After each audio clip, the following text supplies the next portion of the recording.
Mm-hmm. Now, let me ask you this then, before we end.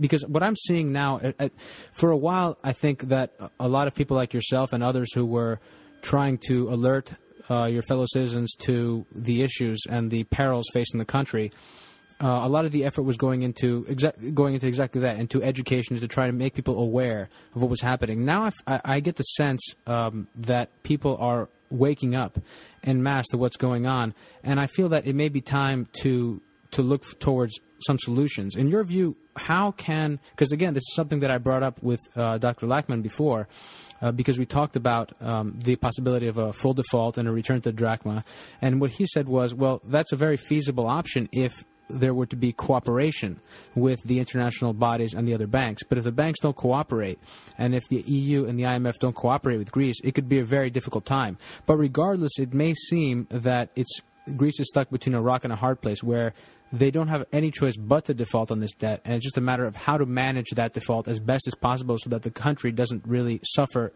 unduly. What is your view in terms of what the solutions are at this point? I explain you, because I hear you speaking before about drachma. Believe me, drachma is not the solution. Mm-hmm. Drachma will be the end of the end of the drama. You understand? Mm-hmm. That means if we accept and we believe that the solution is to go to drachma currency, we will sign by ourselves the end of this country, because it will be impossible for this country to work with that. This is the first thing. Why do you say that out of curiosity? Because if we go to drachma solution, inflation in this country will rise up with two-figure numbers every year. It will be 25, 30, 35%. That will be the figure. Mm-hmm. A second, the depreciation of the drachma every day. I don't speak every year or every month. Every day will be something that we cannot control. Why? Because in this country, the 90%, the 80% of the products what we consume, we import.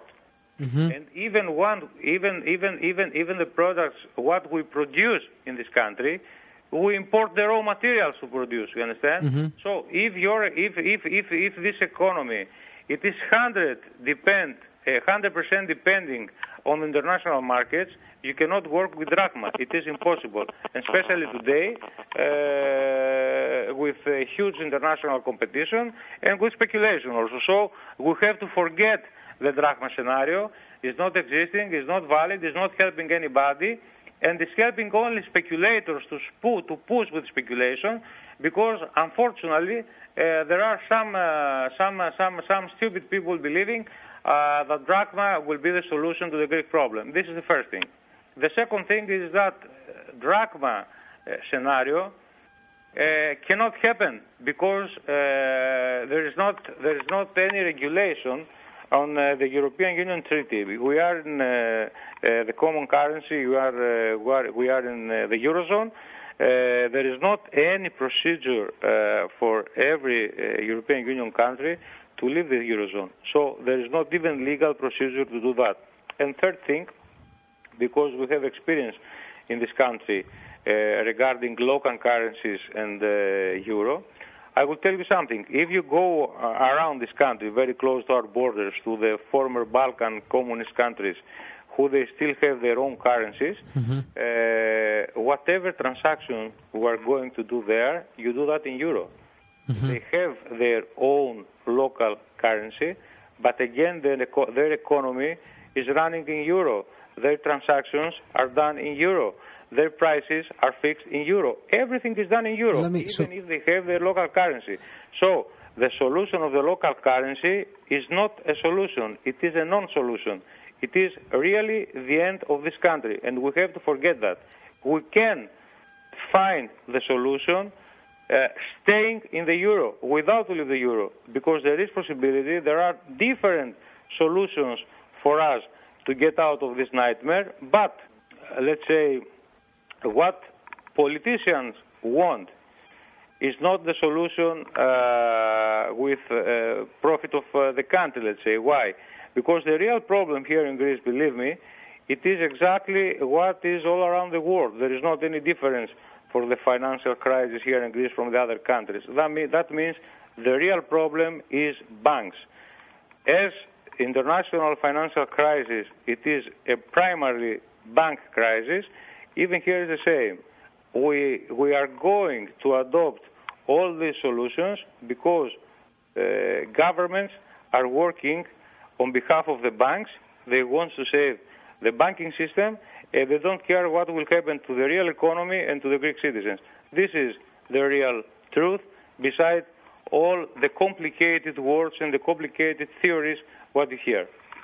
But in a practical sense, in terms of, because I'm trying to think of this also from a political perspective, I think one of the things that has become pretty clear to people in Greece is that they can't depend on the government or any of the major parties to act as an honest broker for the Greek people in these foreign dealings.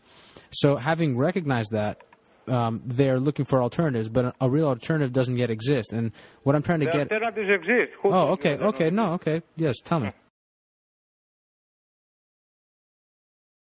There are a lot of financial alternatives to get out of this nightmare. The only thing it is that who is keeping the future of this country in his hands, he needs to make the right decision. This is. But the question is that they are not deciding by themselves.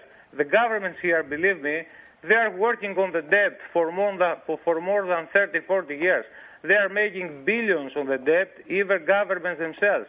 Because you know what means debt. Debt means loans, and loans means commission. And commission means money, means business, you understand? All the economies, they are growing with debt, even when they don't need debt to grow. This is the first thing. Of course. The second thing, what we propose here in Greece, it is to make an accounting evaluation of what exactly the debt situation it is here in Greece now, how that grew up in the last 30 years, to try to understand where this money go all this year, who we was paying with the money of the debt, these 350, 60 billion euros, where they go. So discovering where this money go, we could immediately find who has to pay even that, you understand? But here what we do, we have 350 billion euros of debt, we make a division for the number of the citizens, and we say that every Greek citizen owns 35,000 euros. This is totally stupid. Right. Because I didn't took 35,000 euros from the government debt. Other people, they didn't took 35,000 euros from the government debt. Of course not. Why we have to pay? This money has to be paid from the people who they took.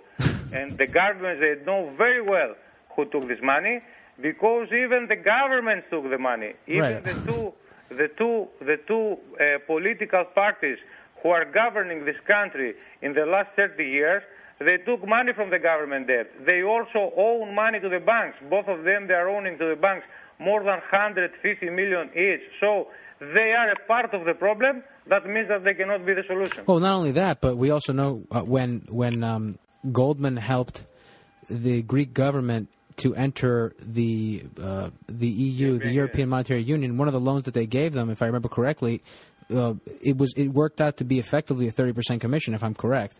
Yes, this is a big right. So this is a big issue as well. That it isn't just that the money was, because there's an attempt to paint this as a problem of profligacy by Greek pensioners, and that's clearly not what's going on here. There's of course a large public sector in Greece, and many people benefited, but the vast majority of that money went to pay interest, to fees, to people in the political system.